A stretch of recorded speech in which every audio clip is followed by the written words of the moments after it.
Hola a todos, ¿cómo están? Pues aquí estamos y vamos a tener una charla con Gemini y como ustedes vieron en la carátula, pues la gravedad. A ver qué pasa, a ver qué es esto de la gravedad, hasta qué punto y bueno, vamos hacia allá. ¿Qué le parece? Muy bien, aquí estamos y le vamos a dar empiezo a esto. ¿Cómo se lo vamos a preguntar? Le vamos a preguntar un poco, digamos, para no liarnos, paso a paso, a ver si lo entiende y va a hacer exactamente lo que le decimos.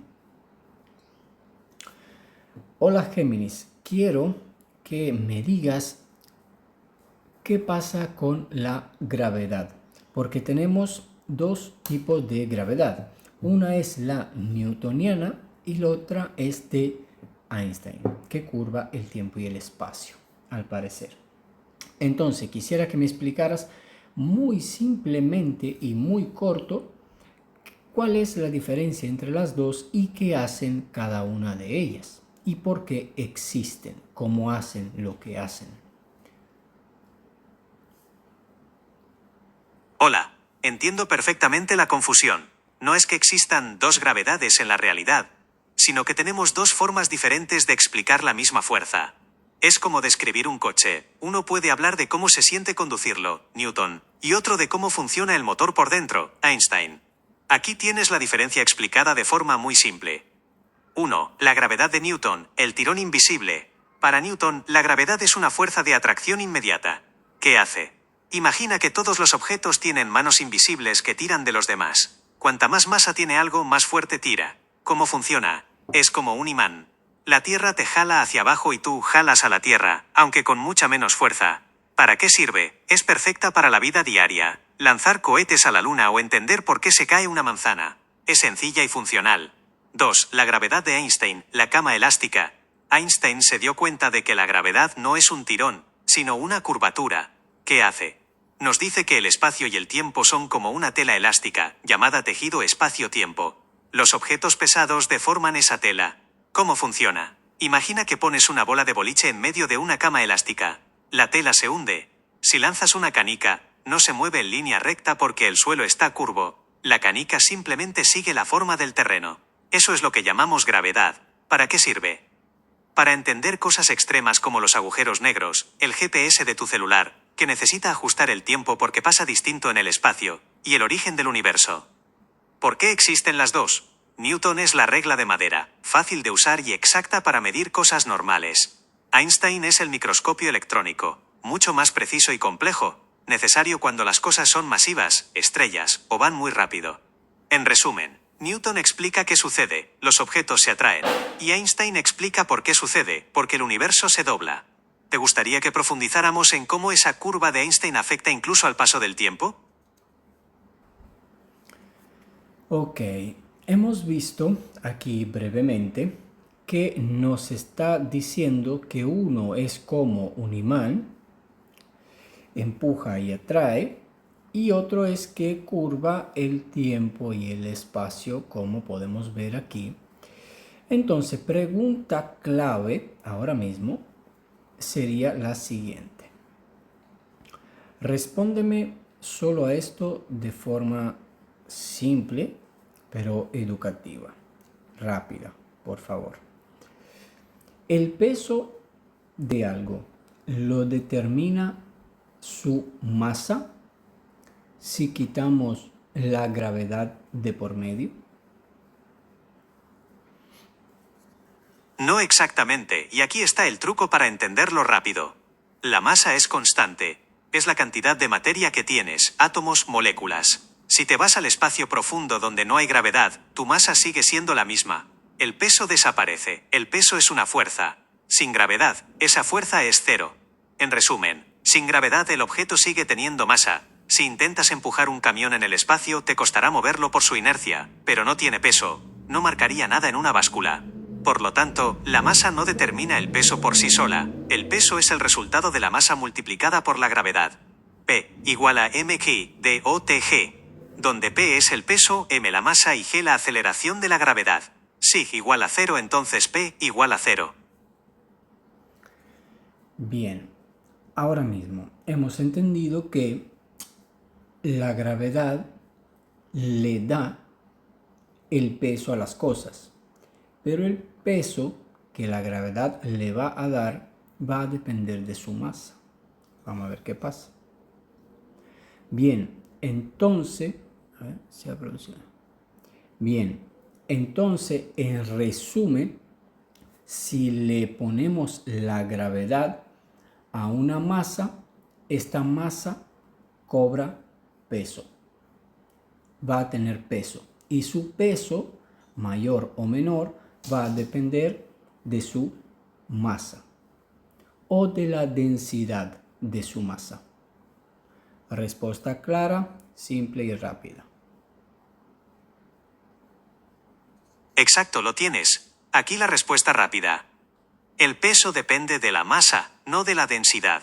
Más masa igual a más peso. Si tienes más cantidad de materia, la gravedad tira de ti con más fuerza. La densidad no importa para el peso total. 1 kilo de plomo, muy denso, y 1 kilo de paja, poco denso, pesan exactamente lo mismo porque ambos tienen la misma masa. En resumen, el peso es simplemente la gravedad pesando cuánta masa hay ahí. La densidad solo te dice qué tan apretada está esa masa en un espacio determinado, pero a la gravedad solo le importa el total de materia que logres juntar. Bien, entonces ahora mismo nos está diciendo que no es tanto la densidad, sino que es el peso, la masa, es la magnitud que tiene. Ahora vamos a hacer una pregunta clave que nos va a aclarecer un poco todo. Bien, entonces si tengo, digamos, 3 metros cuadrados de algodón y 3 metros cuadrados de madera, ¿pesarían lo mismo por su magnitud o allí ya vendría incluido lo que es la densidad y la masa en sí? En ese caso, pesarían distinto porque sus densidades son diferentes. Aquí es donde se juntan los tres conceptos. El volumen, 3m cuadrado o m centro circunflejo 3, es el espacio que ocupan. Aquí los dos ocupan lo mismo. La densidad es qué tan apretados están los átomos dentro de ese espacio. La madera es mucho más densa que el algodón. La masa, como la madera tiene más materia apretada en esos mismos 3 metros, tiene mucha más masa que el algodón. Conclusión. Al haber más masa en la madera, debido a su densidad, la gravedad tira de ella con más fuerza. Por lo tanto, la madera pesa más. La regla de oro. 1. Si igualas la masa, 1 kilogramo y 1 kilogramo, pesan lo mismo sin importar el tamaño. 2. Si igualas el volumen, 3 metros y 3 metros, el más denso tendrá más masa y por lo tanto pesará más. Bien, entonces ahora vamos a dar el paso que creo que es bueno. A ver. Bien, entonces si yo quisiera curvar más lo que es el tiempo y el espacio, como según la gravedad de Einstein, si tengo algo que sea más denso, que tenga más densidad y una masa igual a su densidad, debería curvar más el espacio de un objeto que tiene menos densidad, aunque tenga más volumen. ¿Correcto? Vas por el camino correcto, pero hay un pequeño detalle técnico que lo cambia todo: la concentración. Para Einstein, lo que curva el espacio-tiempo es la masa y la energía, pero la densidad determina qué tan agudo o extremo es ese hundimiento en un punto específico. Aquí tienes la clave. A larga distancia, si tienes 1 tonelada de algodón y 1 tonelada de plomo, a 1 kilómetro de distancia ambas curvan el espacio exactamente igual. La masa total es la misma. De cerca, la densidad gana. Como el plomo es mucho más denso, toda su masa está concentrada en un punto pequeñito. Esto te permite acercarte mucho más al centro de esa masa. Al estar tan cerca de tanta masa concentrada, el espacio se curva de forma mucho más violenta. El ejemplo definitivo, los agujeros negros. Un agujero negro no es necesariamente más masivo que una estrella gigante, pero es infinitamente más denso. 1. Si comprimieras el Sol, poca densidad, hasta que fuera del tamaño de... No, bueno, ahí ya nos estamos metiendo en cosas que sol, estrellas, cosas que realmente no podemos comprobar a diario. Estamos intentando aquí entender la gravedad en nuestra vida diaria, menos que simplemente esto, ¿vale? La cuestión es entender por qué esto cae así y no cae hacia otro lado. Bien, vamos con lo siguiente. Ok, entonces hemos entendido que la gravedad de Einstein curva el tiempo y el espacio dependiendo de su masa. Si su masa le da un peso, este peso es la fuerza que ejercería al curvar el tiempo y el espacio, ¿correcto? Casi, pero hay un matiz fundamental para que lo entiendas como un experto. En la teoría de Einstein, el peso no es la causa de la curvatura, sino la consecuencia. Aquí está el orden real de los factores. 1. La masa existe. Tienes un objeto con mucha materia, masa. 2. La masa curva el espacio-tiempo. Por el simple hecho de estar ahí, la masa le dice al espacio cómo curvarse. 3. La curvatura crea el peso. El peso es lo que sentimos cuando nosotros, u otros objetos, intentamos resistirnos a esa curva o cuando somos empujados hacia el fondo de ese hueco en el espacio. La diferencia clave. Para Newton, la masa crea una fuerza, gravedad, right arrow. La fuerza genera el peso. Para Einstein, la masa curva el espacio, right arrow. La curva hace que las cosas se muevan, right arrow. El peso es la presión que sientes cuando el suelo te impide seguir esa curva hacia el centro. En resumen, no es que el peso ejerza la fuerza para curvar el espacio, es que la curvatura del espacio es la que nos hace pesar cuando intentamos quedarnos quietos sobre un planeta. La masa es la que manda y el espacio es el que se dobla. Vale, bien. Entonces, resumen, creo que todos hemos entendido que la masa, solo por existir, como acaba de decir, curva el tiempo y el espacio que está a su alrededor. Esto hace que se curve ese tiempo y espacio.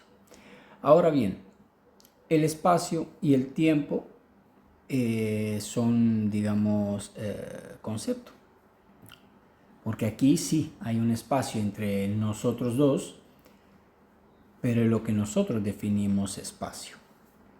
También hablamos de el espacio cuando hablamos de el universo, el cosmos. Entonces digamos que es la distancia entre nosotros y todo lo que nos rodea. Este es el espacio.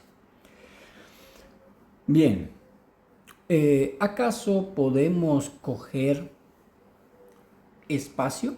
¿Podemos cogerlo? No. ¿Podemos curvar el tiempo? ¿Cuántos metros cuadrados hay en un segundo de tiempo? Todo depende de una velocidad que le metamos. O sea que el tiempo también es un concepto y no es tangible. Entonces, digamos que aceptamos esto. Deberíamos entender que entonces curvar el tiempo y el espacio también debería ser posible dentro de la Tierra, dentro de nuestro mundo aquí, y no solo fuera, en el espacio fuera. Entonces, pregunta clave, esto de la gravedad de Einstein que curva el tiempo y el espacio, aunque el tiempo y el espacio sean conceptos, esto de la gravedad de Einstein que curva el tiempo y el espacio, aunque el tiempo y el espacio sean conceptos,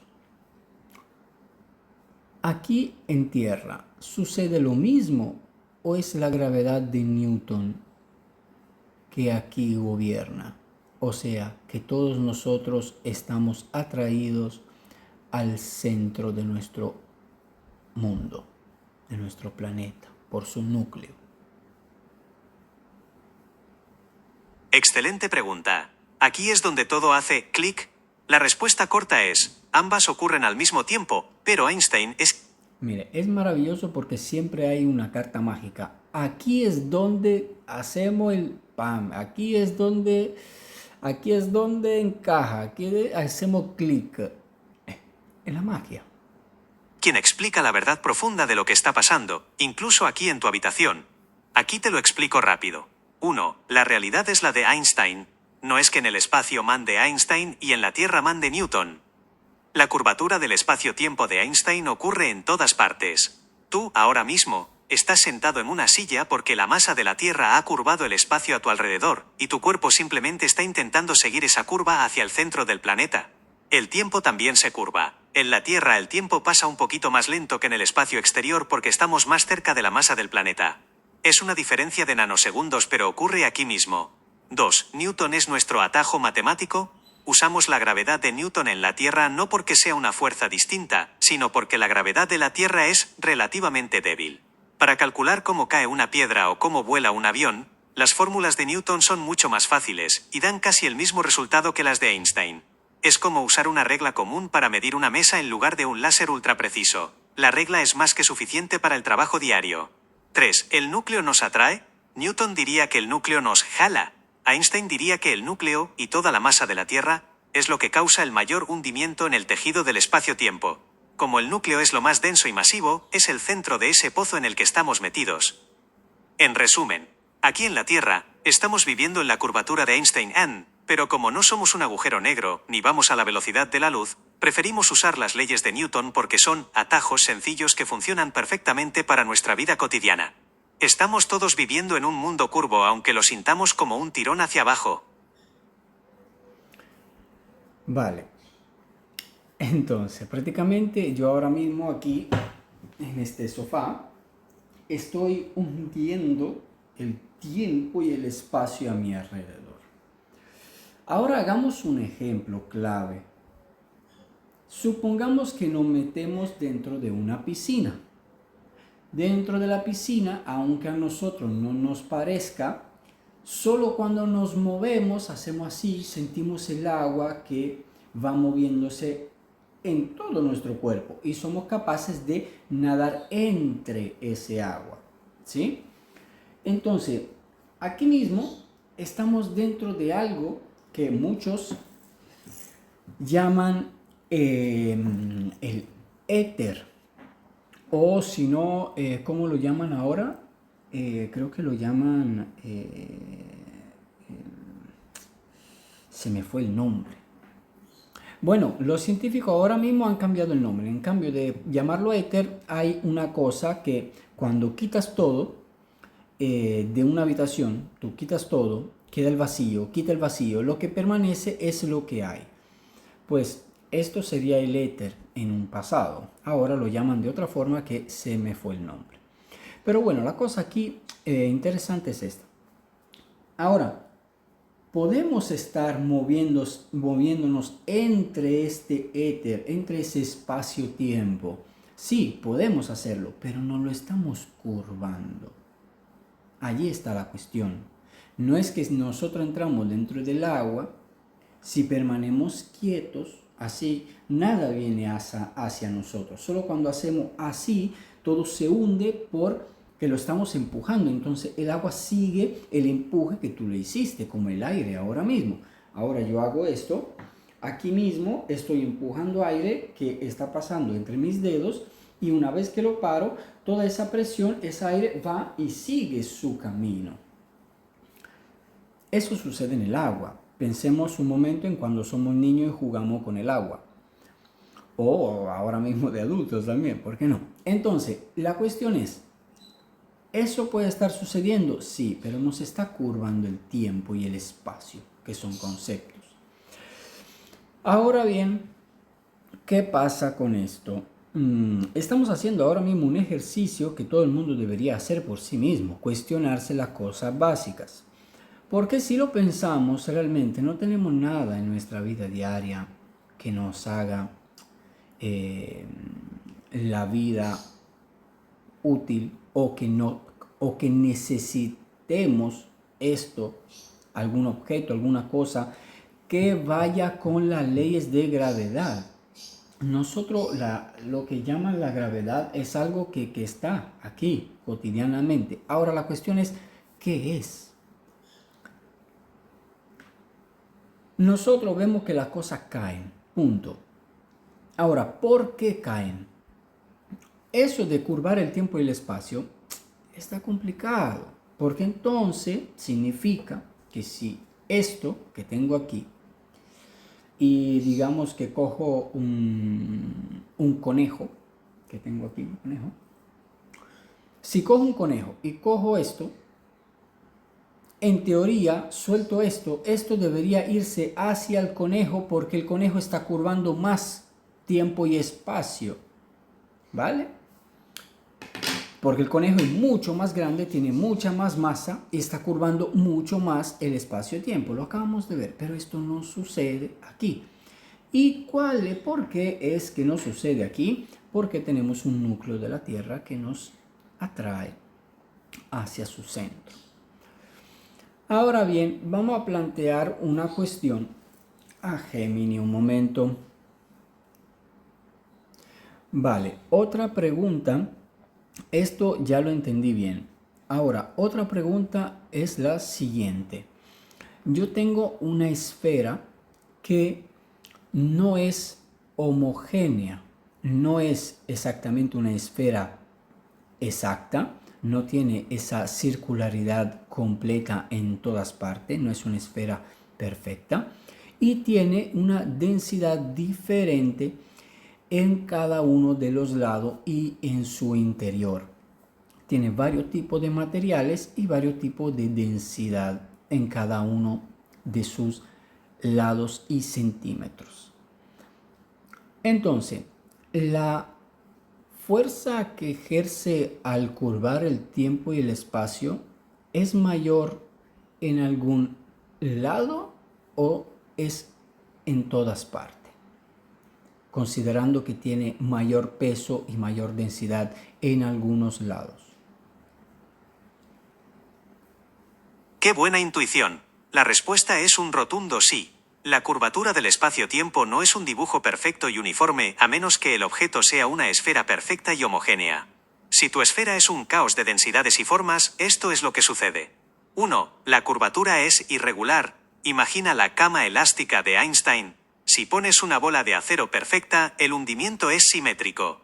Pero si pones una piedra deforme que pesa mucho más de un lado que del otro, el hundimiento será más profundo y pronunciado en el lado donde esté el material más denso.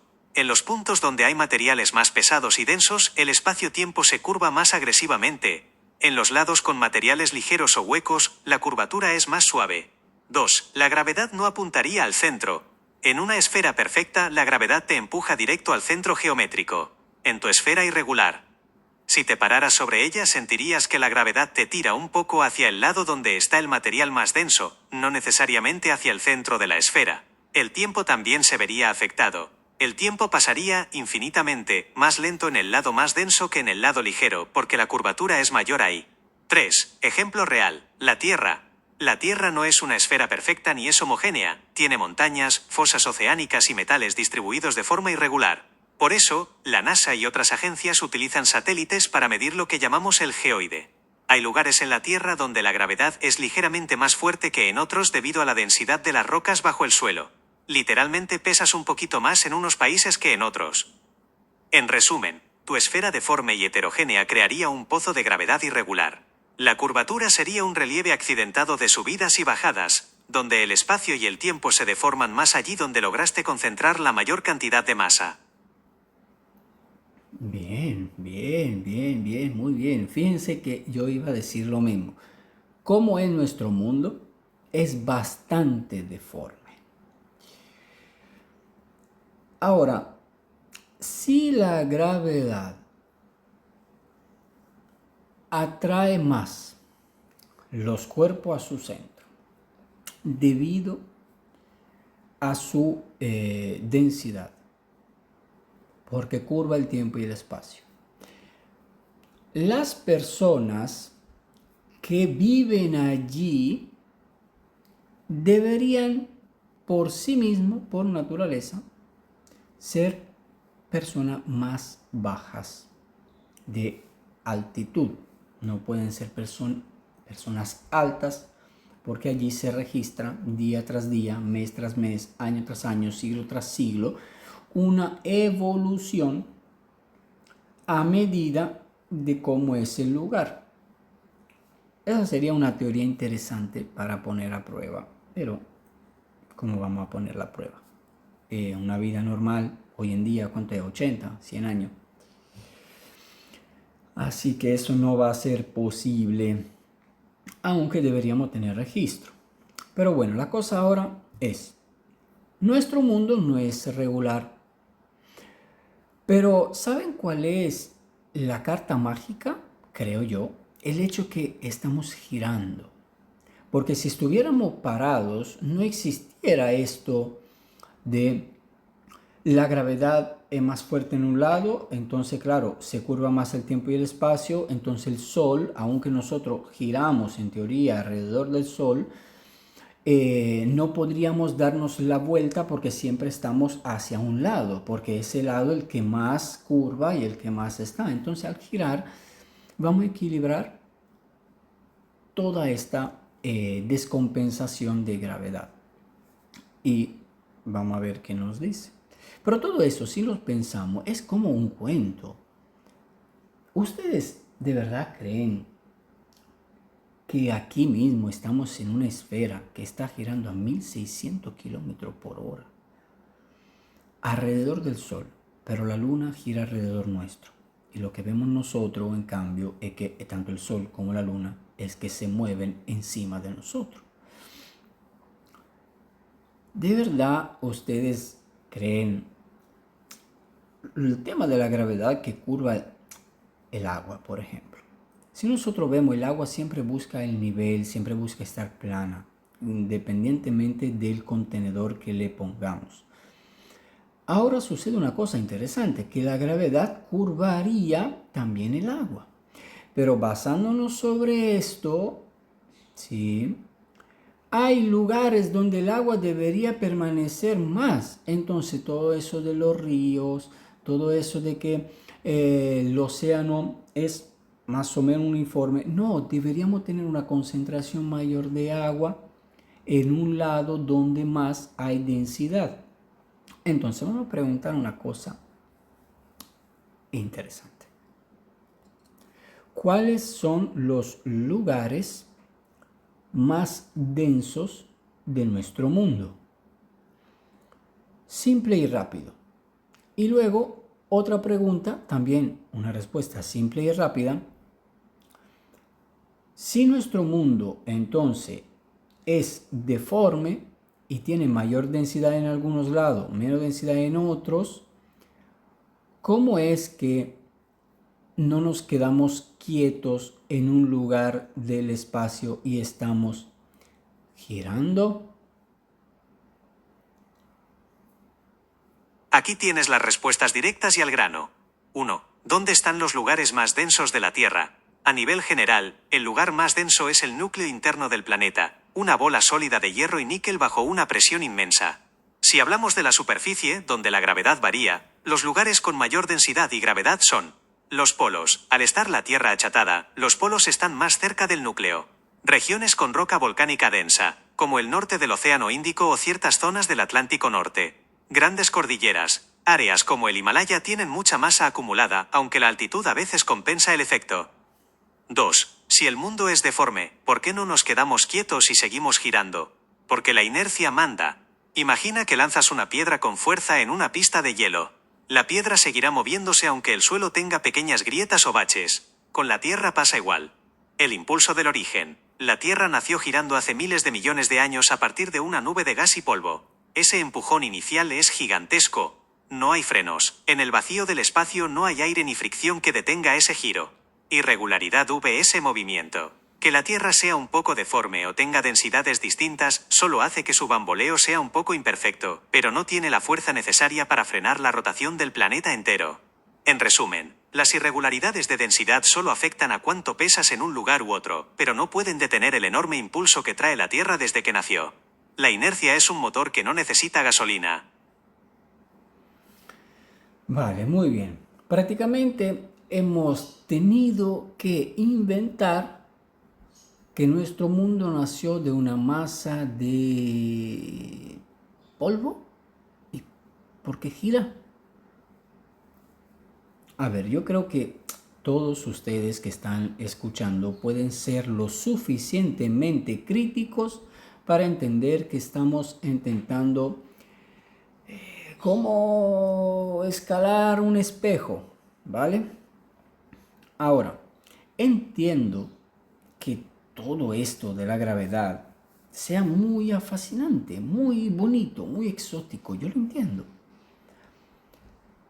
Pero si nosotros usamos la matemática para describir algo y ese algo cuadra matemáticamente, nosotros matemáticamente podemos hacer que cuadre también que los elefantes tengan alas y muelles en cambio de pierna y patas. Podemos hacer que las gallinas realmente sean rinocerontes. Matemáticamente podemos hacer todo eso porque es matemática. Nosotros ponemos una premisa y le damos un cálculo. Y a partir de ese cálculo hacemos todo lo demás. Claro que va a cuadrar, porque empiezas desde este cálculo. La cuestión aquí es, nosotros diariamente estamos viendo curvarse el tiempo y el espacio y las cosas traerse y tenemos que tener cuidado, por ejemplo, no, mira, no deje el tenedor al lado de la silla porque después se le va a pegar a la silla. Entonces, nosotros no hacemos esto. ¿Y entonces por qué no hacemos esto? Vamos a preguntárselo a Géminis, ¿qué nos dice? Vale, aprendiendo todo esto que me estás diciendo, me surge una duda. Entonces, en mi vida diaria, debería yo tener miedo de que el tiempo y el espacio pudiera curvarse al lado mío. Por ejemplo, si yo tengo una silla de acero muy densa puesta al lado de la mesa y cerca tengo un vaso de vidrio, tendría yo que tener cuidado y no acercarlo demasiado porque si no va a ser atraído por la mesa o por la silla de acero y a riesgo hasta de romperse el vaso.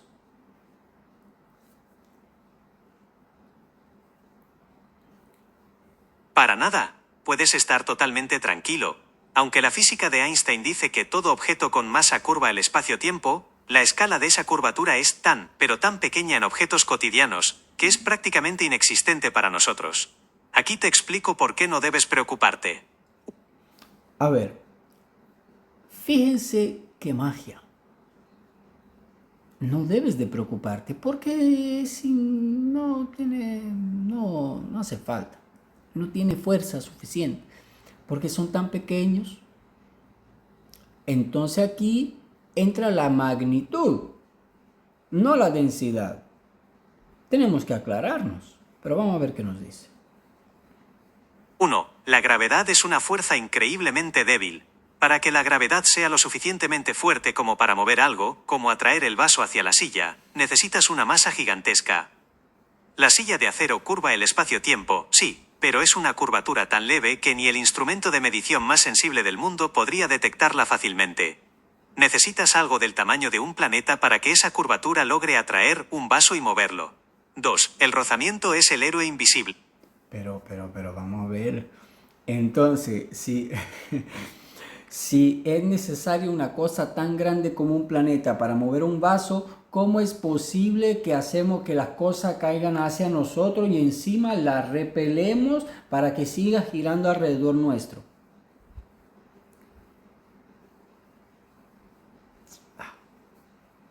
Sean críticos. Incluso si la silla estuviera atrayendo al vaso con una fuerza microscópica, existe la fricción o rozamiento. El vaso está apoyado en la mesa.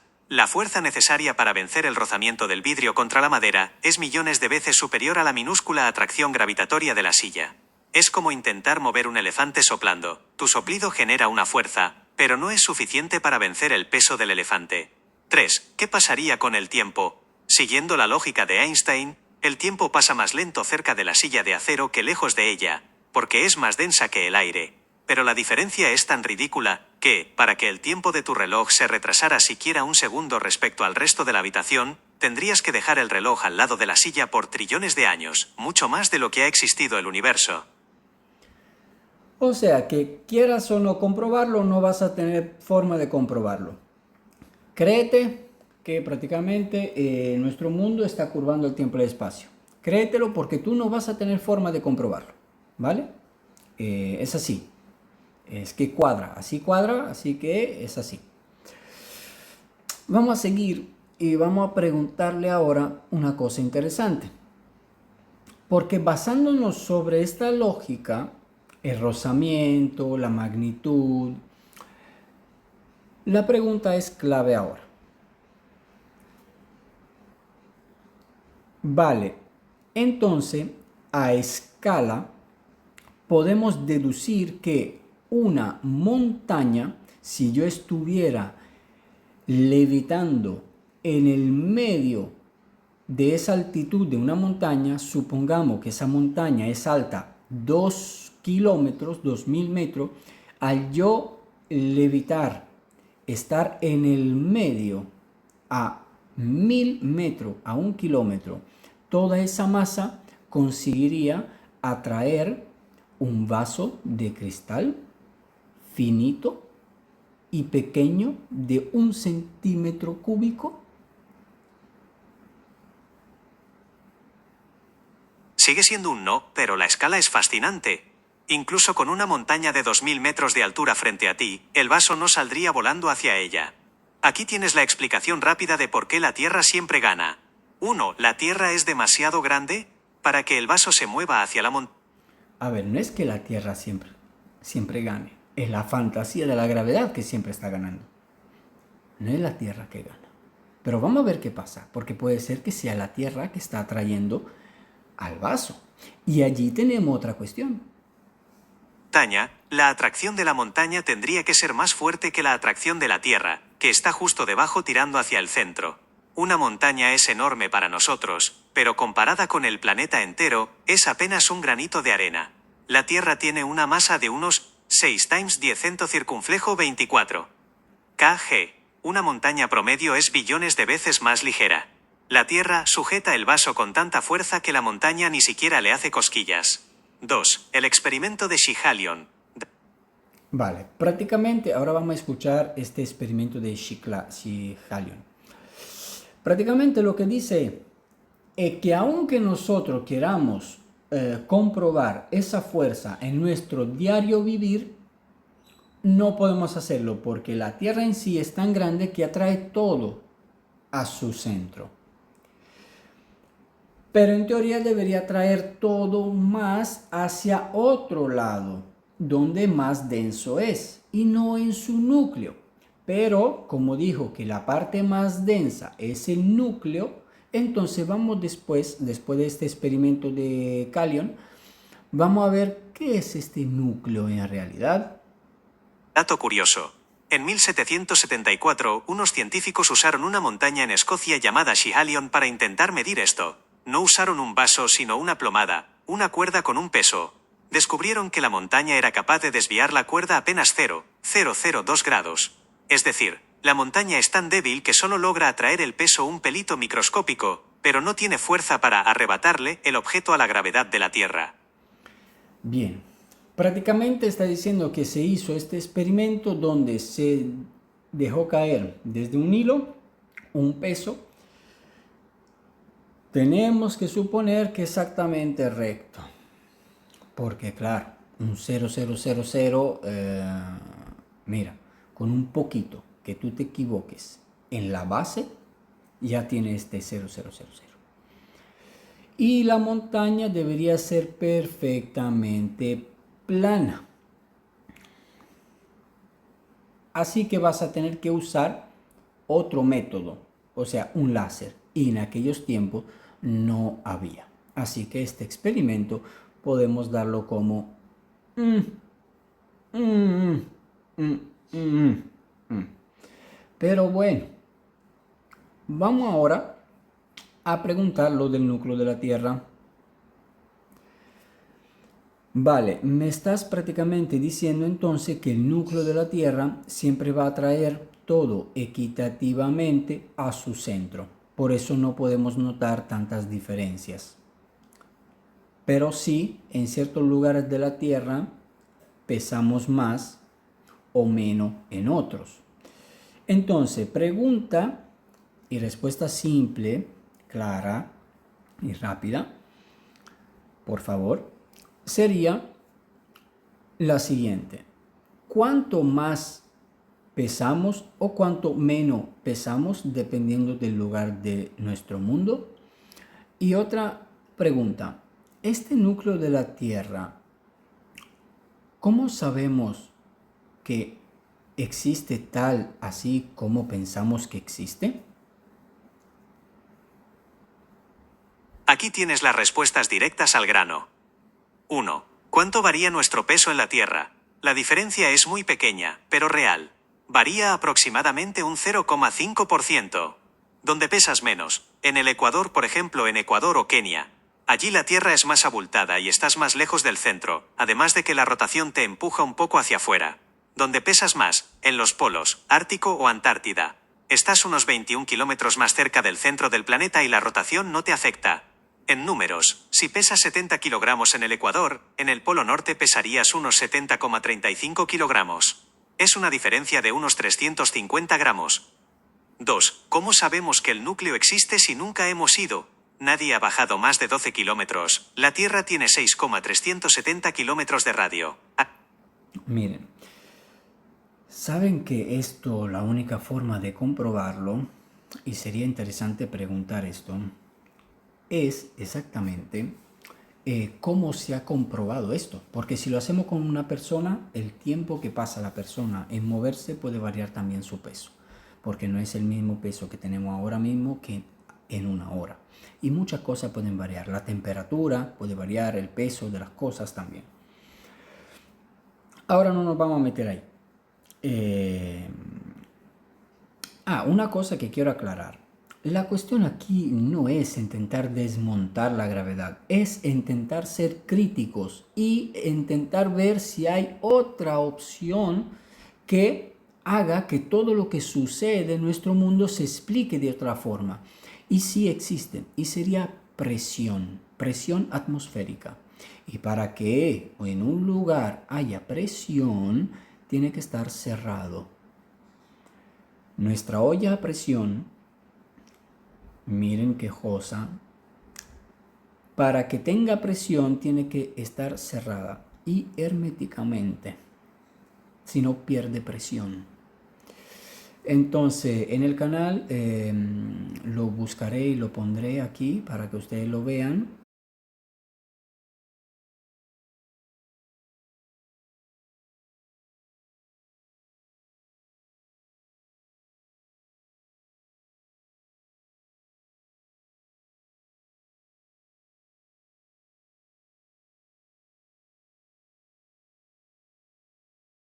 Lo buscaré y lo pondré aquí para que ustedes lo vean.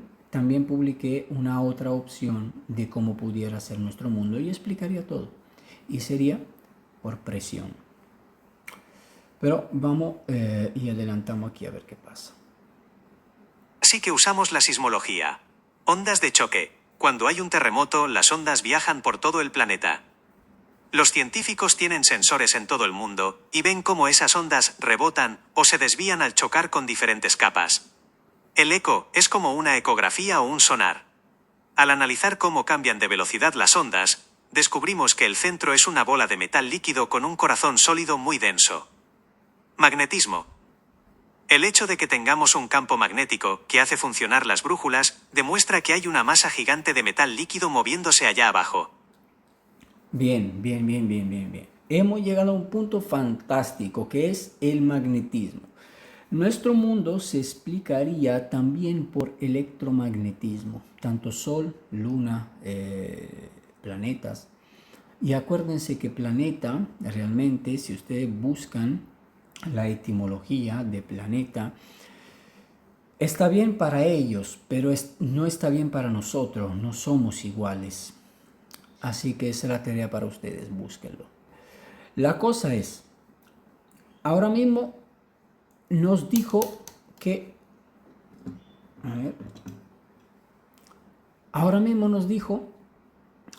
a través de sismología. Y hay un núcleo que es más denso de hierro y solo por eso crea magnetismo. Pero no es así. El magnetismo se crea por muchas más cosas y no es solo hierro. Pero seguimos. En resumen, pesas un poquito más en los polos porque estás más cerca del núcleo. Y sabemos que ese núcleo está ahí porque escuchamos cómo vibran los terremotos a través de él, como si estuviéramos dándole golpecitos a una sandía para saber si está madura. ¿Te imaginabas que la diferencia de peso fuera de casi medio kilo entre el ecuador y los polos?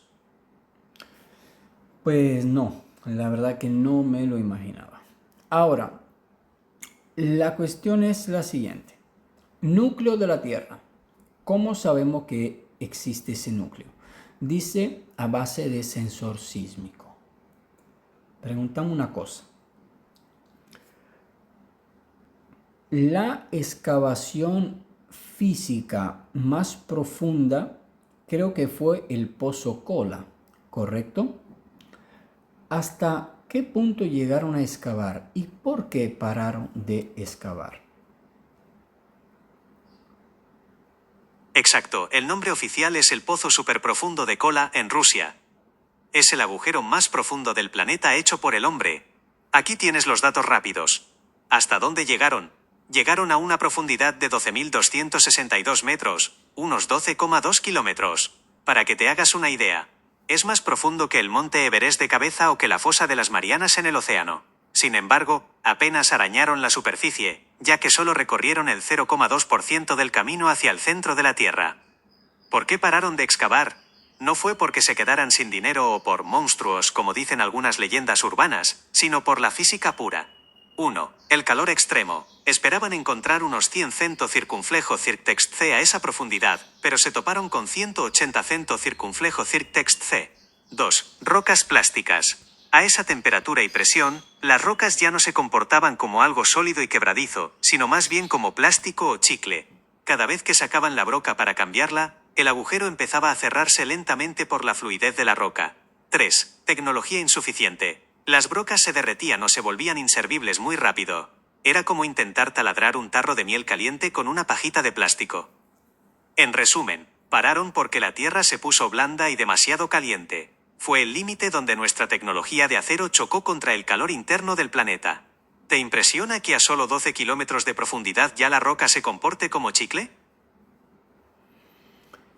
Pues la verdad es que sí, porque la única forma de determinar qué tipo de material está chocando contra un tipo de onda, deberíamos primeramente ver qué efecto tiene esa onda con este material en tierra.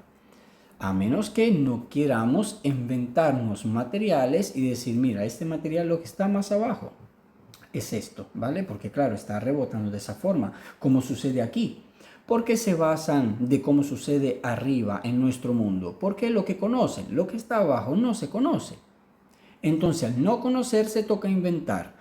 Así que el núcleo a 6.000 kilómetros, o sea, es mucho, como dijo aquí, solo el 0,2, ni siquiera el 2%, el 0,2, ni 1% hemos llegado de profundidad físicamente, así que no vamos a saber realmente nada de lo que está abajo. Vamos a ser críticos porque todo lo que nos explica la ciencia y lo que explica la sismología funciona. No se está diciendo que no funciona, pero lo que están midiendo es equivocado en profundidad. Solo eso, pero sigue funcionando. No estamos aquí siendo críticos y negacionistas de lo que sucede.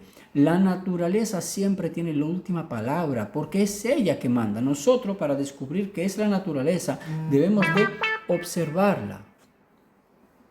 Al observar esa naturaleza, entonces sí podemos entender qué está pasando, pero no inventándonos cosas. Así que nada, creo que ya es suficiente y nos vamos a despedir. Ok, pues aquí estamos, ya hemos terminado, hemos visto algunos aspectos de lo que llamamos gravedad, que implica, y deberíamos ser realmente un poco más críticos, analíticos. Sí, la cuestión de el tiempo y el espacio que se curva, el núcleo, la densidad de los objetos que deberían atraerse hacia sí mismos y tal. Hay un experimento que creo que Markinson y Morley, no, es Cavendish, creo que Cavendish. Entonces, hay un experimento que son dos bolas que prácticamente se atraen, ¿vale? Ustedes busquen experimento de Cavendish y luego busquen, digamos, la réplica que se hizo para las universidades y hay uno que es en miniatura, pequeño, con un láser, que prácticamente ese láser te muestra el movimiento que tiene esas dos bolas que se van atrayendo hacia ellas, ¿no? Es interesante porque eso no debería pasar por el tan pequeña que son confronta la Tierra. No debería suceder por el mismo ejemplo que se hizo antes. El vaso no pudiera ser atraído por la montaña porque la Tierra, a ser tan grande, está atrayendo al vaso. Y con la plomada, que prácticamente es una cuerda con un peso al fondo, también esa diferencia de un 0,0002, me parece que era, eso también no debería pasar justamente por la Tierra. Y si pasa con una plomada, imagínense con unas bolitas de ese tipo. Así que no es fiable. O sea, vamos a reconsiderar lo que es la gravedad. Primeramente debemos de pensar en la presión atmosférica, debemos pensar en el electromagnetismo y debemos de pensar en que cada cosa tiene una densidad. Por eso los gases van arriba y los líquidos van abajo. Por eso una piedra cae en el fondo del mar, pero no una tapa de plástico, por ejemplo. Por eso que el aceite flota encima del agua. Por densidad. La gravedad debería traer todo. Así que, bueno, en esta reconstrucción de lo que es la realidad de nuestro mundo, es probable que vayamos a tropezar con muchos errores. Todo lo que he hablado aquí hoy es solo una pequeña parte de lo que opino, pero para no hacerlo mucho más largo, como ustedes ven, ya es bastante largo. La cosa es la siguiente. Pueden suceder un montón de equivocaciones, muchísimas equivocaciones. Yo tampoco soy una persona que ha estudiado tanto matemática, física, química y cosas de esas, pero tengo un cerebro que funciona muy bien y puedo entender las cosas básicas. Y si estas cosas básicas deberían funcionar en nuestro mundo, también deberíamos tener evidencia, no solo a gran escala, no solo los planetas podemos ver esto, pero da la casualidad que tampoco en los planetas vemos esto. Así que es todo basado sobre, mira, eso es lo que está sucediendo, desde aquí partimos, esta es la premisa, esta es la idea, y todo lo que sucede fue parte de eso. Conejo, ve conejo. Y entonces, ya está. Creo que con eso está bien. Se agradece muchísimo por el tiempo y creo que nos vemos a la próxima. ¿Tu conejo? ¿Mm? ¿Tú vienes a la próxima? Muchas gracias por el tiempo.